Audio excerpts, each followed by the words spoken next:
Gemeni, bine ai venit și mă bucur să te am aici alături de mine. În această citire vom explora energiile persoanei care vine în calea ta în următoarele 7-8 zile și vreau să extrag un mesaj mai întâi din partea acestui oracol pentru următoarea perioadă pentru gemeni. Hai să vedem care este lecția sufletului tău pentru gemeni.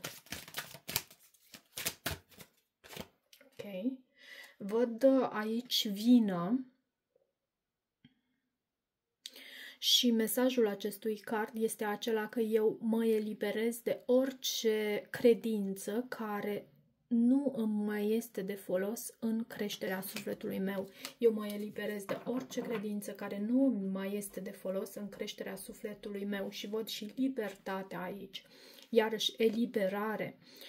Eu posed puterea și liberul arbitru pentru a-mi crea propria mea fericire. Da, cred că gemenii pornesc pe un drum ascendent pentru creație, pentru manifestare, pentru că lucrezi cu tine și te eliberezi de tot ceea ce ție nu îți servește cu acest card.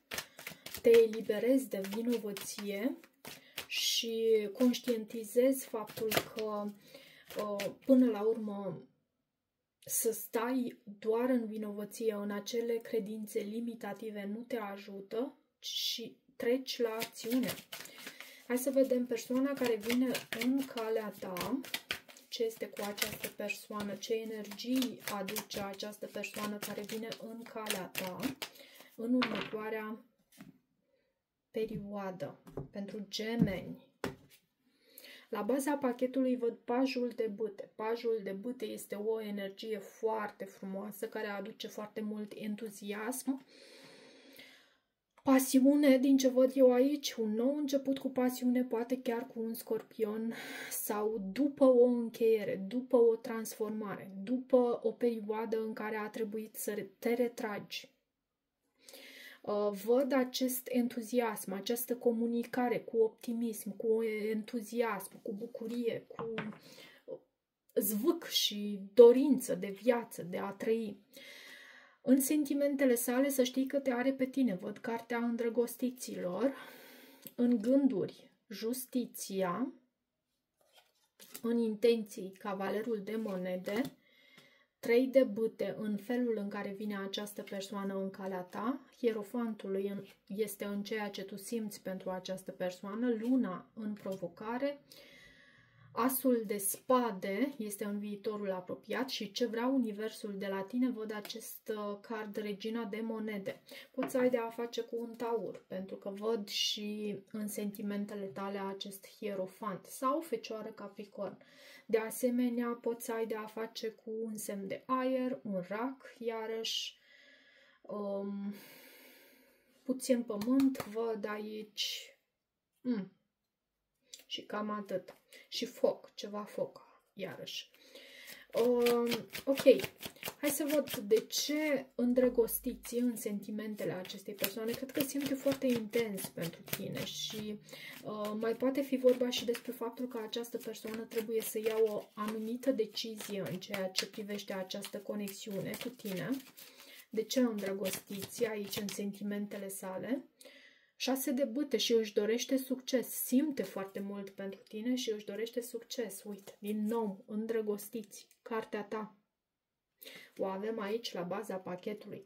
Totuși, provocarea o poate reprezenta un rac sau un pești, pentru că văd acest card luna, sau un secret, sau tristețea, vibrația aceea joasă. De ce luna? De ce luna?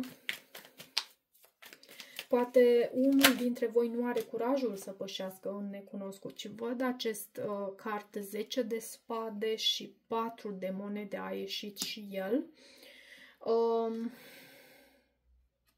E o persoană aici care nu știe să se deschidă în privința aceea. E o persoană care a trecut prin anumite traumatisme, prin anumite traume. în trecutul său și care acum a adus-o în această postură a patrului de monede, personajul acela care nu se deschide, personajul acela care nu mai are curajul să pășească în necunoscut, personajul acela care își dorește ca lucrurile să rămână astfel cum sunt, fără a crea ceva nou, fără a merge și a depăși obstacolele. Deși nu conștientizează faptul că astfel lucrurile nu rămân la fel, ci mai degrabă involuează pentru dânsa. Treiul de bâte este felul în care vine această persoană în calea ta. Treiul de bâte vine cu, nu știu, așteptare. Poate fi așteptare. De ce 3 de bâte? Și a ieșit 9 de spade, faetonul, soarele, îndrăgostiți. Această persoană simte foarte mult pentru tine și e posibil chiar să se simtă și ușor abandonată. Pentru că văd și acest 9 de spade și 5 de monede la baza pachetului, să existe un sentiment de lipsă pentru această persoană și să aștepte ca ceva să se întâmple, poate chiar din partea ta. Acțiunea să vină din partea ta. Văd 3 arcane majore aici care reprezintă racul, leul și gemenii.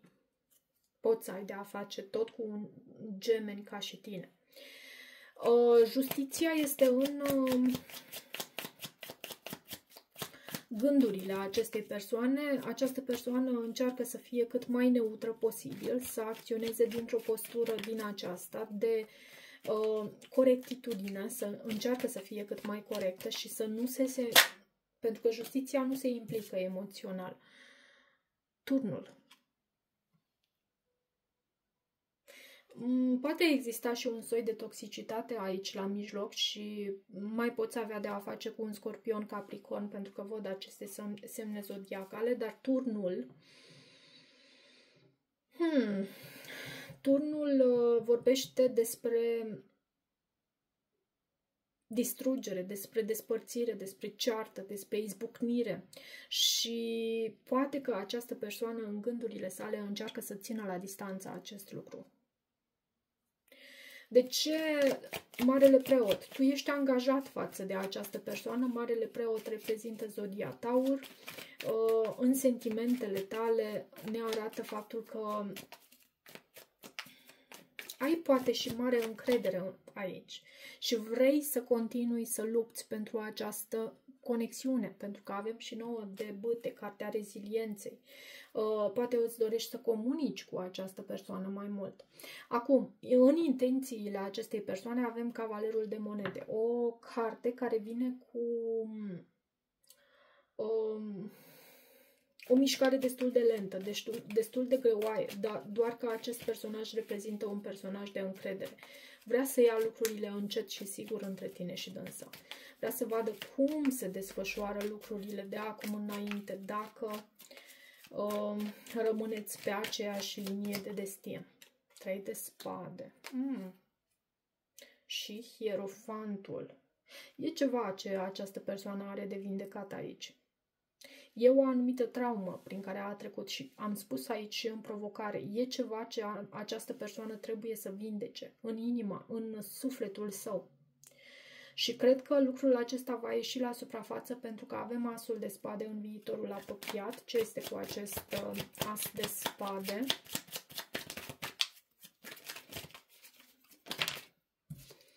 Împărăteasa.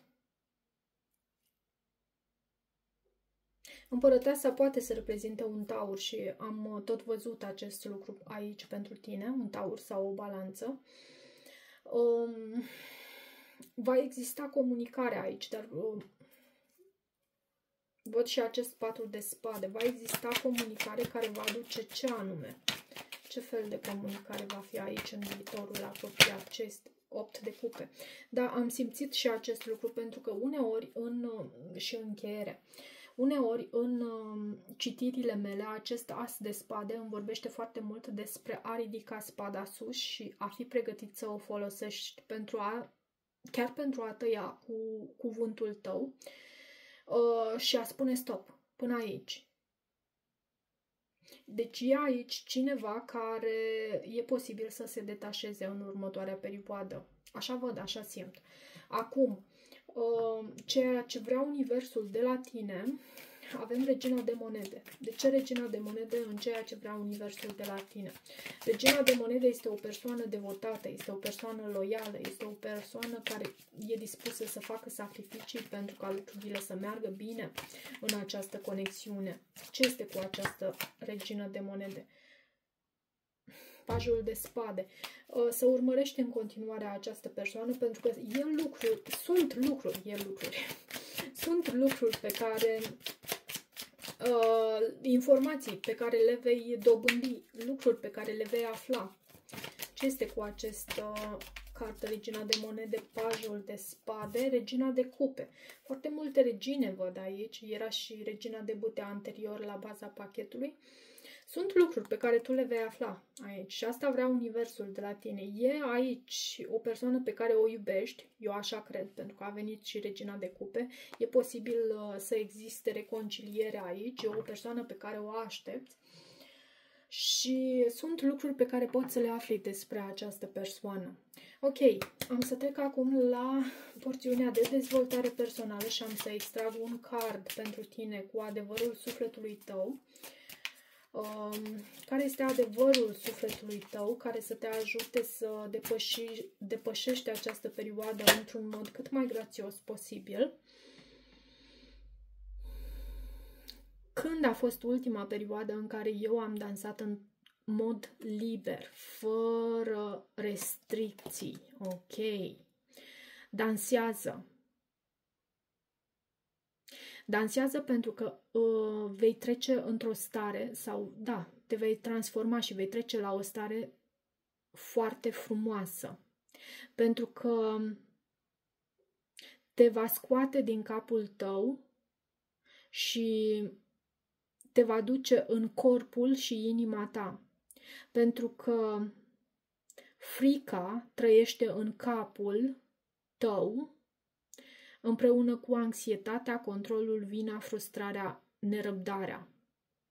Doar în câteva minute de dans vei face această trecere. Vei simți o încărcătură de bucurie, încredere, care te va prelua și vei simți de asemenea un reminder sufletesc pentru a trăi și a conduce din inimă. Dansul este un mecanism sau un obicei sau un hobby care te poate duce în momentul prezent, aduce în momentul prezent. Îți apasă pe anumite butoane ale fericirii și este o poartă către libertate. Pentru a deveni liber, dansează. Acțiunea pe care sufletul tău o vrea din partea ta, dansează pentru 3 minute pe cântecul tău favorit. Observă focul interior care crește în interiorul tău și sentimentul pe care tu îl simți ca fiind tu. Tu ești sălbatic, o forță iubitoare. Exprimă acest lucru prin dans astăzi. Foarte frumos. Nu cred că am mai primit acest mesaj, sau cel puțin nu mai țin minte. Și vreau acum să văd pentru tine ce vrea sufletul tău să creeze. Ce vrea sufletul tău să creeze pentru gemeni. Ce avem aici pentru gemeni? Hrănește energia sacră feminină și este cartea Luna aici. Am primit-o și aici. Și găsește-ți flow-ul tău sacru, curgerea ta sacră. Numărul 12 reprezintă cartea spânzuratul, din câte mi-amintesc. Da, deci e posibil să treci prin anumite perioade pe care inițial să le simți ca fiind perioade de blocaj, însă tu vei câștiga o nouă perspectivă asupra lucrurilor prin aceste situații chiar ușor limitative. Și asumă-ți un anume risc. Numărul 61, văd aici, e ceea ce sufletul tău îl cere de la tine. Hai să văd în porțiunea aceasta de finanțe și carieră ce vrea Universul să îți transmită. Care este sfatul Universului? 4 de monede, să economisești, pentru că este un lucru foarte important. E posibil să existe mai multe solicitări de a împrumuta bani, de a oferi bani celor din jur, pentru că văd și acest 3 de cupe. Să economisești de asemenea, pentru că asta îți va aduce o mai bună stabilitate și te va duce acolo unde îți dorești tu să fii de fapt. Văd acest card 6 de spade care vorbește despre progres, despre a merge tot înainte, despre a merge tot înainte și nu oricum, ci cu succes, pentru că tu ai o anumită viziune pentru tine. Și văd și o lumină așa la tine, da. Ok, dragilor, cam atât pentru această citire. Dacă rezonați cu acest mesaj, nu uitați să vă abonați canalului, să mai treceți pe aici, să îmi lăsați o apreciere și un comentariu. Eu vă mulțumesc, vă iubesc, vă îmbrățișez și vă doresc tot binele.